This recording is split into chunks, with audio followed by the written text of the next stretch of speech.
I'm going to talk about, based on the talk about private-public partnerships.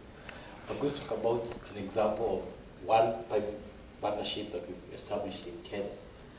And for me, coming from the Ministry of Health, from government, really just talking about that and the benefits that it has yielded for us as a beginning point, and then delve down into one success area that we have had. So, and the PPP that we have with Becton Dickinson, which is an American company, came from a PPP that they developed at the global level with CDC at PEPFAR level.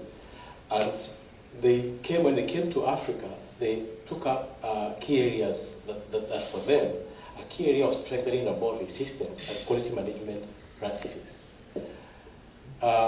So really looking at laboratories, strengthening their practices and what they do.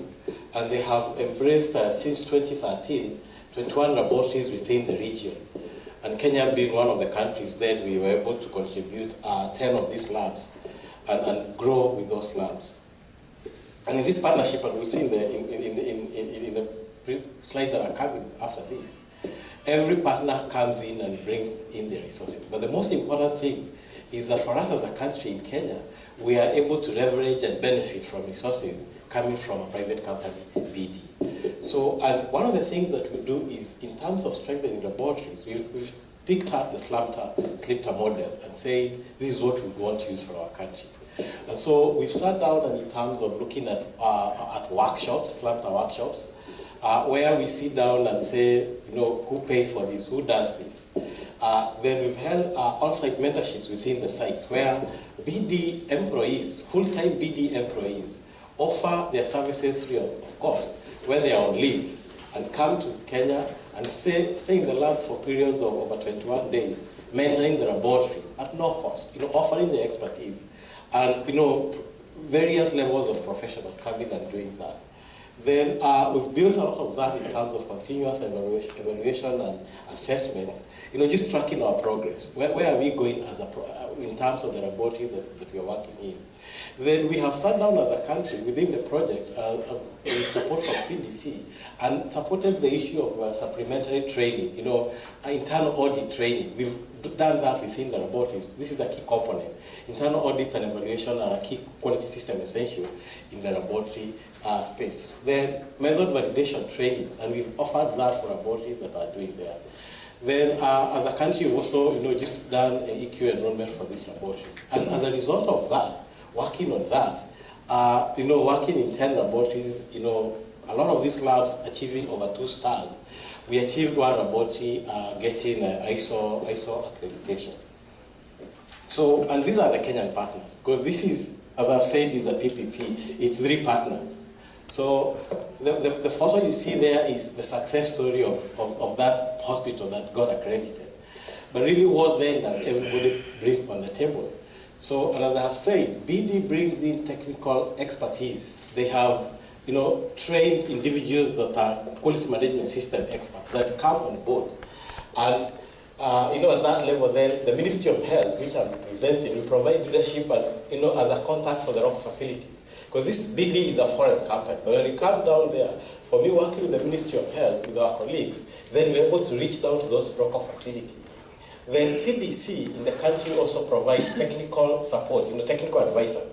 And they provide, in terms of quality management systems in the areas that we would be able to do that. Then BD, I think I alluded to that a little bit earlier, that they send the employees who come to the country as mentors. They come and mentor and provide mentorship. Now, a big benefit for us as a country is that you will not be able to access these highly trained individuals, experts in various areas. You find an expert in biosafety coming in and sitting in the laboratory and offering their skills at no cost. Then we have coupled that, the BD mentor, when they come in, we have a local mentor coupled with from the Ministry of Health, who twins with this mentor from BD, and they adopt that facility. So then when it comes to the SLIPTA workshops, which is something that we all pick, everybody has a tab to pick. So what we do is that BD takes care of the venue and provides facilitators. Ministry of Health provides facilitators, while CDC provides funding for the participants. So everybody has, takes up a piece in that when you bring in and you do those workshops. In terms of supplementary training, Ministry of Health takes care of that with CDC. CDC also, like for example, in the case of this, provided the accreditation fee and assessments for this, for this project. Then a unique thing that we've done in the country is what we call it facility like lifting. So you walk into a lab and the laboratory maybe requires to be repainted, or it requires a fire alarm system to be installed. Very small practices that will help and improve the performance of the laboratory, and that is what we call facility like lifting. And you'll be able to pick that. So based on those things then, that every partner that brings on board, we have a successful partnership in Kenya. For us, because it has really yielded a lot of success for us. Then what works in this partnership? And I will focus on two key areas. One is that when we sit together at the beginning of the partnership, we set very clear targets. And when we set those clear targets and say, this is what we want to achieve, it's so easy for you to say what all the laboratories are accredited. But when we do that, then we do a lot of joint planning. And when we come on the table, we are equal partners. We say, this is a private company, we remove all those barriers that will be there and say, can we sit together as equals on the table and do joint planning? The other thing that we have done in this partnership, why it has been very successful, is that as we began, we've embraced innovation. Because there's so many things that come when implementing this in our resource-limited settings. So one of the innovations that we have is really like picking up, as I've said, coupling our mentors, our Kenyan individuals, with the individuals that come from outside the country. And that is one key innovation. And when we've taken that up, we've also come and looked at resources that are available in the facilities, leveraging on that and existing opportunities. In Kenya, we have, like health being managed by lower levels of government. And within those low levels of government, there are new resources and opportunities that are coming up. Governments are able at that level to provide funding. And that's one area that we've been able to harness on that. Definitely also, of course, every partner, CDC really keeps us focused. Ministry provides buy-in and leadership. Because when you walk into a facility as Ministry of Health, it's easy for me to go and talk to my colleagues within the Ministry of Health, within the regions that are there, and that provides a lot of buy-in with that.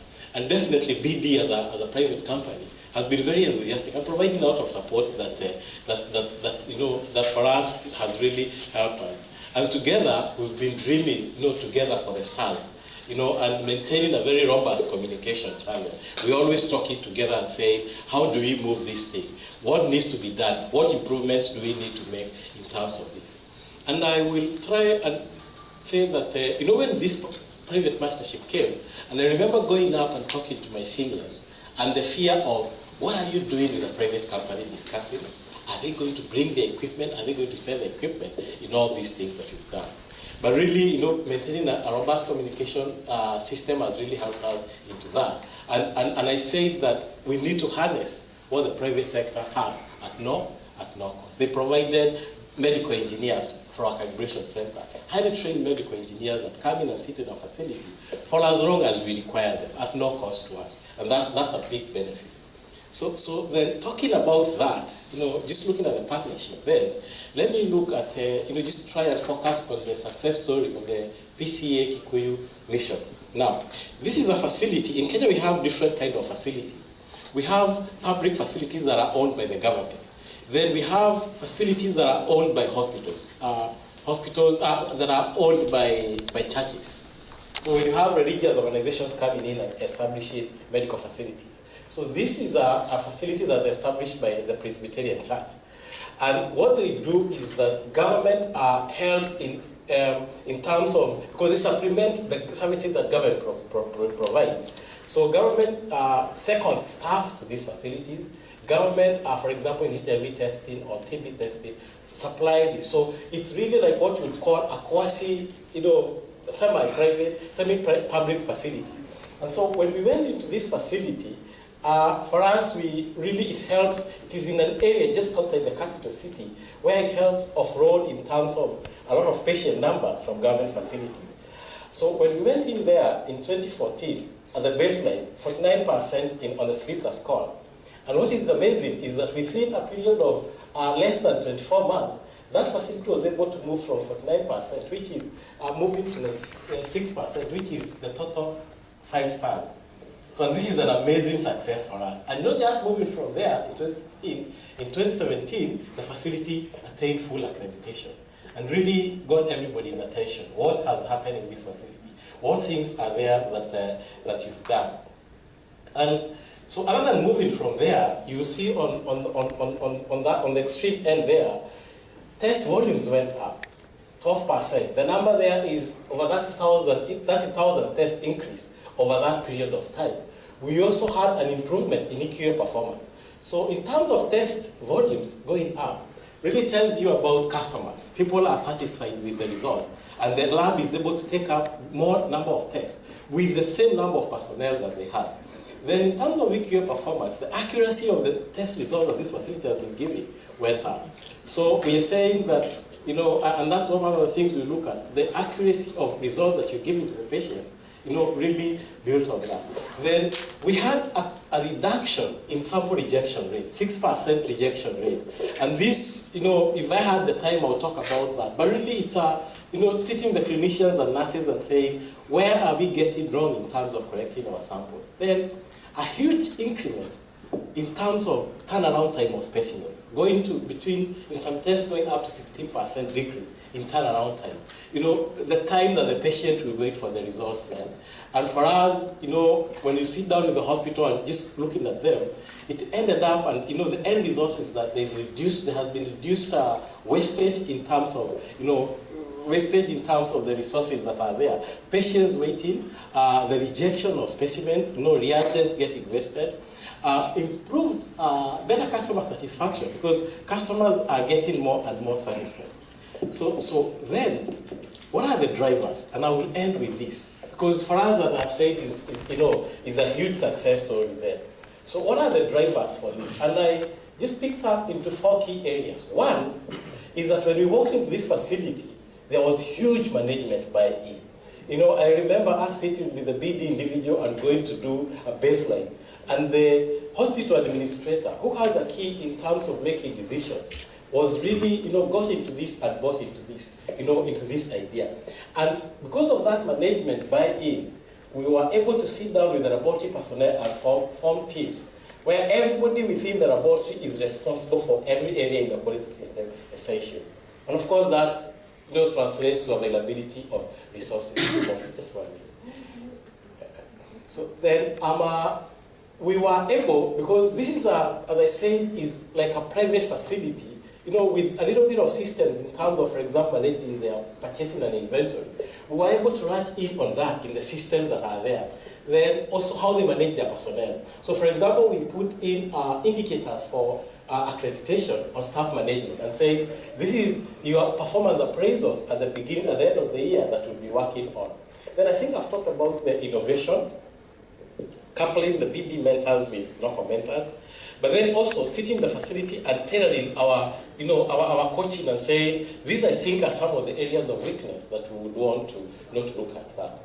Then I think the last thing and this is what for us was a game changer, was sitting with the staff and orienting them on 15189.